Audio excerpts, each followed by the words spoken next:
Okay, so now let's see how we can use Wireshark to discover suspicious activities in our network.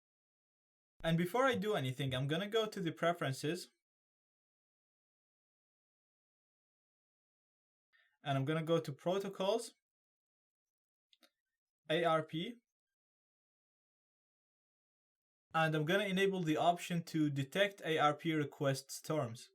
What this will do, it'll actually discover if anybody is trying to discover all the devices on the network, and it's gonna give me a notification. So I'm gonna click on OK, and I'm gonna start my capture. And now I'm gonna go to my Kali machine, and I'm gonna use net discover. So I'm not gonna do ARP poisoning. I'm only gonna try to discover all the connected devices to my network.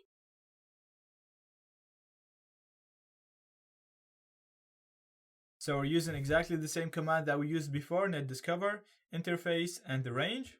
I'm gonna hit enter. And we can see that net discover finished. It discovered all the devices that we have. So if we come here, even before we look at the output of the notifications, let's just look at the packets that have been generated. You can see that there's a device here. This source is broadcasting, so basically it doesn't have a destination. It's asking all the other devices in the network, and it's inquiring about each possible IP. So it's basically asking who has this IP and tell the 67 IP. And then it's asking who has the 241 IP, tell the 67. Who has the 251, tell the 67. And it's doing this for every possible IP. So it's basically checking if any possible IP in the range exists, and it's asking to return the response to the IP at 10.20.14.67.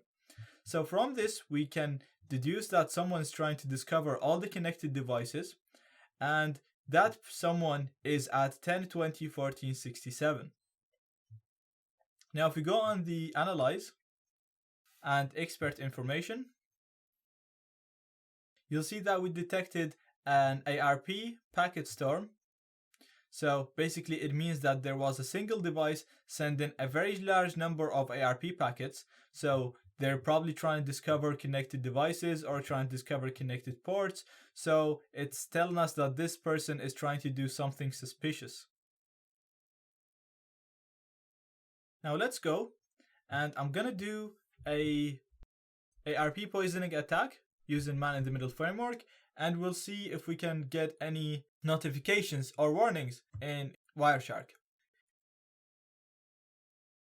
Now I'm gonna go to analyze and expert info again, and if we look, we'll see we have a warning here, and the warning is telling us that there is a duplicate IP address configured.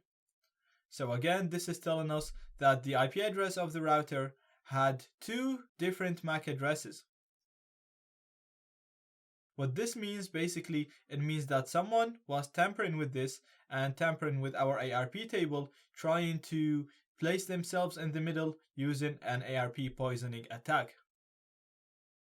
Now we've seen a number of methods to detect ARP poisoning.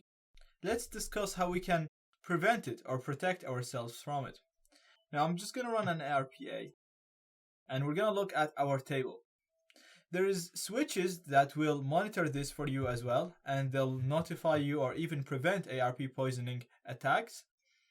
Another way to do that is, if you look at here, if you look at your router, you'll see that this entry in the table is dynamic. So the type of this entry is dynamic. What that means, it basically, this can change. It's the system allows this value to be changed. You can see right here, you have static values, which basically means the system will never allow these values to change. So you can use static ARP tables, which basically means that you'll have to configure each IP address. So you have to actually configure your ARP table and map each IP address to the MAC address, to the relevant MAC address. But once you do that, even if someone tries to send a response to your computer trying to change it, the system will refuse to change anything because you configured your ARP table to be static. The only problem with that is every time you connect to a network and every time there is a new device connecting to your network, you'll have to manually configure that device to work with your network. So it's not a very useful solution if you're in a big company or if you're in a big firm, but maybe in a small house or in a small company, then this would be a really good solution to prevent ARP poisoning attacks, because everything is going to be static. You're going to have to set it up manually. But when someone tries to do an ARP poisoning attack, even if their attack is successful and they use the best tools they can, your table is set up in a way that it's fixed. It can't be changed. So the system will always refuse to change the values of the MAC addresses, which will basically mean ARP poisoning attacks will never work against you.